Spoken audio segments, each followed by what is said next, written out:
As of April 9th, 2024, I have officially been doing YouTube for 10 years, a full decade, a tenth of a century. In the spirit of that, I decided to do an AMA. I told you guys, the viewers, to comment questions you wanted to ask, and I'll be out here answering most of them as long as I haven't already done so in a previous AMA, of which there's been like one. So let's just do what I said we're doing. Here we go. Some Cute Cat writes, what is your favorite Pokemon game? There was a second part of the question as a qualifier if I hadn't actually played a Pokemon game, but since I played dozens of them, I'm just going to answer the first part, and it's either Pokemon XD Gale of Darkness or Pokemon Conquest. Gale of Darkness is absolute peak Pokemon, which makes sense since it wasn't developed by Game Freak. I love the Shadow Pokemon saga, and I wish they would bring it into the modern age, whereas Conquest's tactics, gameplay, and completionist grind is really satisfying, even if it's got plenty of flaws. That game needs a remake or a sequel, too.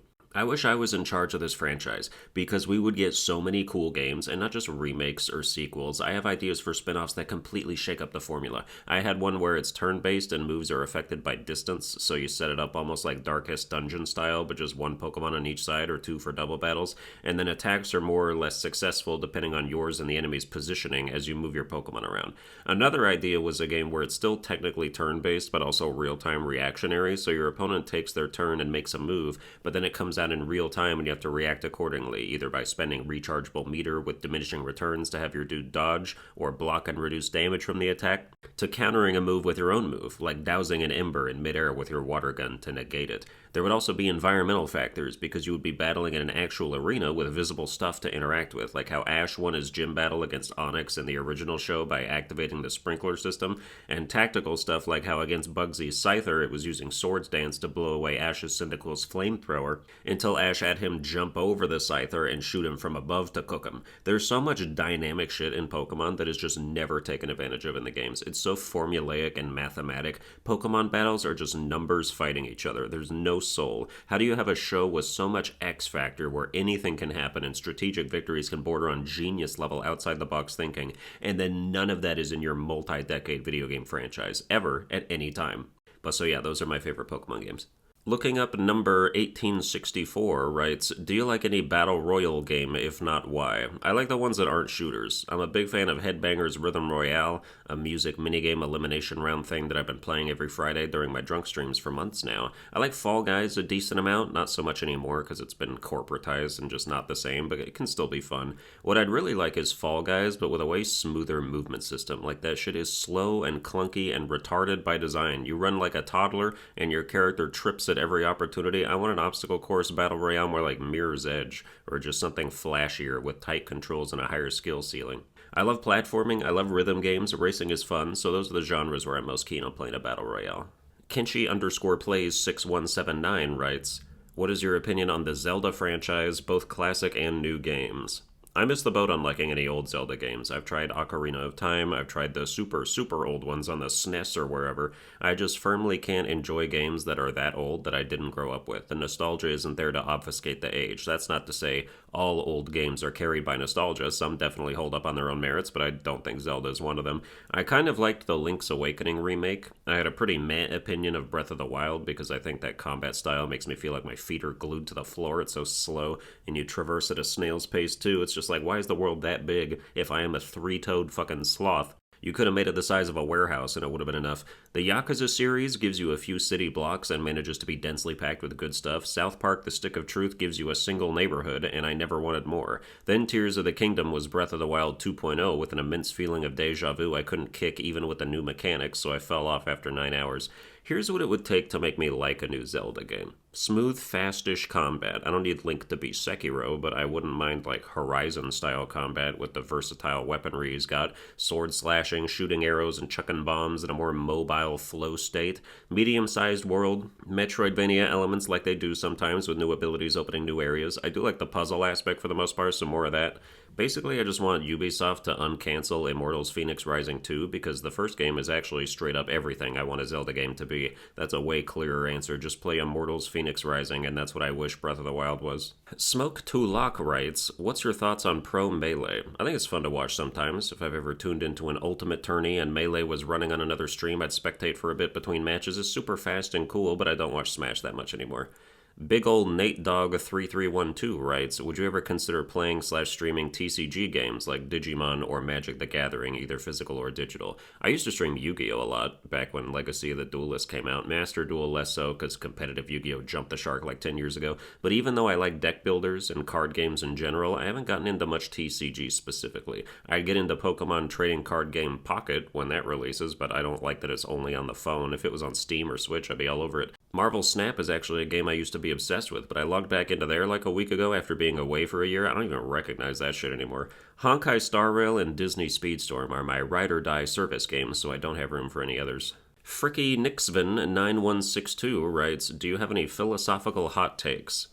Yes, people shouldn't be allowed to squat in your home. Graffiti is ugly and should be painted over unless it's like a legit mural thing. Fat people should try to not be that. Miles Morales has too many superpowers. If you eat DoorDash every day, you're bad at money. And it's not racist if you think a certain black chick is ugly and probably shouldn't be playing Juliet in an upcoming Romeo and Juliet adaptation when the character is supposed to be worth killing yourself for. Tom Holland has Zendaya in real life, and his character is supposed to die in anguish over being denied a potato. He's going to have to do quite a bit of acting.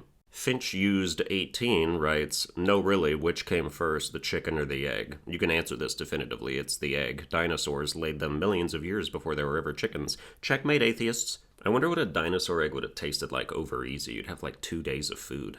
Captain Jack Straggler 4107 writes, when you work on a boss ranking video as soon as a game comes out, does it detract your enjoyment of a first playthrough, and have you ever regretted doing a ranking video on your first playthrough? Depends on the game. Sometimes there are games that I start getting footage of a boss ranking on, but then I gradually discover that the format of the game doesn't really accommodate that. Either the bosses are all samey, or there aren't enough of them, or there's some locked away in New Game Plus. If I have an idea of doing a boss ranking for a game, but then it turns out it wouldn't be worth it for any of those reasons, that can definitely deflate my urge to play it, because then I feel like I'm wasting time not working on something else instead. I was disappointed with God of War 2018, having all these dumb identical troll fights. I still had fun playing the game, but I thought I was going to have to scrap the concept. Luckily, the Valkyries were a thing, and that was way more rankable, as you can see in the view count discrepancy between my Valkyrie ranking and the regular boss ranking. I've never regretted doing a ranking on my first playthrough, though, because that's really the only way I can do it while staying timely and not burning myself out playing the game over again. It's very rare nowadays that a game exists that I want to replay immediately after finishing, unless it's a roguelike and is literally designed around that principle, or an RPG where you can pick a different class. Having to get ranking footage on a first playthrough can definitely make learning hard bosses more frustrating, though. I get way more pissed off if I feel like I'm losing time on the job taking too many attempts to beat something. Zinbra writes, what is your favorite series or just type of video to make? Hard question, because I don't really like to make anything, which sounds bad, but it's like this. I like to write and I like to speak. Unfortunately, those are not the only two parts of the job, because I have to then edit my audio to cut out pauses and push stuff together, and then I have to record and edit footage, and then I have to make thumbnails sometimes, and it's a slog. So I am not in love with the process of making videos, and I definitely like when I have to do as little as possible under the hood. The answer to that question is probably gameplay videos where I just talk and play a game, but now I've taken to trimming those and removing dead air or long stretches of uninteresting gameplay, which is good to do and results in a better product, but as a fundamentally lazy person, I annoy myself with my commitment to a good viewer experience. Hellkaiser4 writes, best Fire Emblem waifu period, all games included smiley face. Still Setsuna from Fates, with all the time she spends in them, we're lucky she's not a trap. Murloc Dredger writes, do you know the Muffin Man? Yeah, dude, he got doxxed in a song, everyone knows that bitch. JP Loco 93 writes, what are some games that most people dislike that you secretly enjoy? What are some games you would consider overhyped? I don't secretly enjoy anything. I would not hide that information if asked, but I legitimately can't think of a game most people dislike that I like. Plenty of the opposite, but not that. Some games I would consider overhyped would be like Helldivers 2, Stray, Metroid Dread, It Takes Two, Hi-Fi Rush, etc. The Wilsonist Wilson 8533 writes, what is your personal favorite obscure indie game? I'm talking like obscure, the kind of game you find out about by complete accident.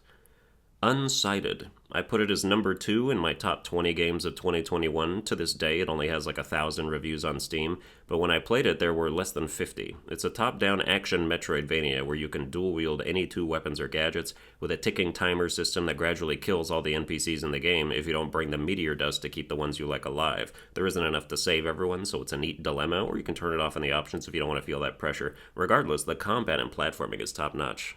Nixus writes, which one do you value more, reputation/brand or riches? Easily reputation. Not necessarily that I have a good one, but that I have an honest one, and that I'm not misrepresenting myself by doing things I don't agree with or that aren't me. If someone came up to me like, yo, can you plug our crypto scam? We'll let you in on the ground floor so you can rug pull with the rest of us. I don't care how much money, it wouldn't be worth being known as a guy who did that. I've had about a dozen emails from different NFT projects over the years trying to get me to promote that shit, and I'll never do it. First of all, because I don't want me to get scammed, and second, because if some of you did, I wouldn't want to deal with that either. That said, I would love to be rich, but I'm so risk averse that I've ignored literally every single sponsorship deal I've ever been emailed because they all just look suspect to me. You can't even trust the ones that you see all the other YouTubers doing because half of those turn out to be scams or controversial like a year later. The other reason is that because my views fluctuate so much from video to video, I feel like I can't deliver a specific amount of eyeballs on sponsored ads, so it doesn't feel right to give them a rate and be like, yeah, dude, how about $800 for a video that'll either get 2,000 or 2 million views? Then I feel like I'm scamming them. So integrity is the driving factor of my business, even to its own detriment. If I really wanted riches at the corpse of reputation, I'd cancel every other video or series I'd ever think about doing and just do a boss ranking once a week. Rey Mysterio 1350 writes, when's your next album coming? Big fan of Lowborn. Thanks, dude. I haven't been doing a lot or really any music lately. It's just been hard to finish anything. Even when I get some inspiration, it doesn't last through the whole project, so I have a bunch of half or third finished instrumentals stored on my keyboard. Every once in a while, I'll go back and listen to one of my older albums or a few songs, and I'm amazed at how much free time and willpower I had to just churn that shit out. I used to write full songs in 4 hours, sometimes daily back then. I think I finished my first album of 18 songs in like 3 weeks. It's exciting to become a composer for the first time because you've got this treasure trove of ideas to attempt, but now 13 years and 100 plus tracks later, it gets harder to find liquid in the fountain. iPod Games 1400 writes, what keeps you going forward when you feel stuck? Nothing. I just don't do anything until I feel like doing something. Not a successful business strategy, but I've yet to make any meaningful progress from working when I don't feel like working, because if my heart's not in it, then the content's not going to be good anyway. Sometimes I just take days off and binge games or TV and then come back the next day and give it another go. BrainDent6464 writes, ever worry about headphones leaving an imprint directly into your skull? True story. Happened to me when my skull was forming as a child. Yeah, I can tell from your name. I have noticed that they do leave an imprint on my hairline. If I've had them on all day and then I go take them off and look in the mirror, I can see exactly where they were, like a racing stripe across my dome. But I hate earbuds, so I don't know what else I would do. Big D Sizzle 20 writes, would you rather be a bird without wings or a fish that can't breathe underwater? Well, only one of those involves instant death, so I guess the other one. Jackson Peter 2752 writes, how long do you plan on doing YouTube? Forever. Free Movies 411 writes, would you still date a fan? I am currently in a relationship for the better part of 2 years now, so no, that past will be behind me as long as my girlfriend's in front of me. Livestream1689 writes, for someone shopping for an apartment for the first time, what are some do's and don'ts? Don't expect the price you think you are paying to be the price you actually pay, because they will print out a timeline of rent rates, and that even if you submit your application the same day, they will just fucking sit on it until the rate goes up, and then blame the market if you call them out. It's one of those institutionalized scams that's just accepted, and it shouldn't be. If you have to pick between a top, middle, or bottom floor, I prefer the top because then I only have people below me, and thus won't hear them stomping around as clearly. Plus, that's one less direction you might get a noise complaint from, or need to give a noise complaint to. I avoid first floor apartments because I don't want to be eye level with the street and have people walk by my windows and stare into my shit. Plus, I feel like those would get broken into more if criminals want a faster getaway and don't want to deal with stairs. You also want to make sure you get a building close to where the dumpsters are so you don't have to drive your trash over there every week or walk an annoying distance. Rexter6189 writes, what are your most anticipated games of 2024? Based on what currently has release dates, the soonest thing will be Stellar Blade at the end of the month. Then Hellblade 2 comes to Game Pass on May 21st, which I want to try just for the spectacle of it.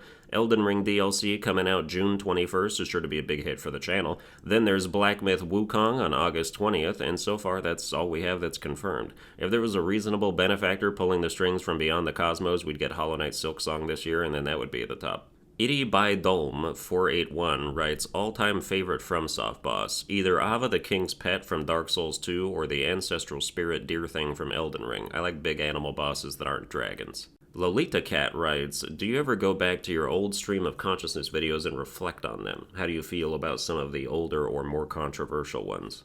Generally, I try not to watch them at all. Sometimes I watch older ones that are about topics I still like, or episodes I think are classics, like the one about the University of Houston's Diversity Resource Guide or fat shaming, but even those are well over 100 episodes in, and anything before that is a mixed bag. I just don't like the way I delivered jokes prior to 5 or so years ago. I don't like how I sounded, and it feels very amateurish. For the controversial ones, it depends on the subject and what I said about it. Obviously, I'm embarrassed by some of the earlier political episodes since I've shifted my mindset a bunch since then, but the stuff that's just jokes about controversial subjects like trans people or pedophiles or leukemia or the word retarded are things I'll always stand by because jokes aren't important enough to retract. If I apologize for a joke, I'm giving it so much weight it doesn't deserve, which is the same thing you do when you get offended by one, so if you ever do, just take a step back and remember that the world is bigger than my jokes. It doesn't even matter if I still think they're good or not. Some of them may not be, but they were still earnest in the moment, and I'm not going to undo any steps I've taken on my ever-ascending comedic staircase.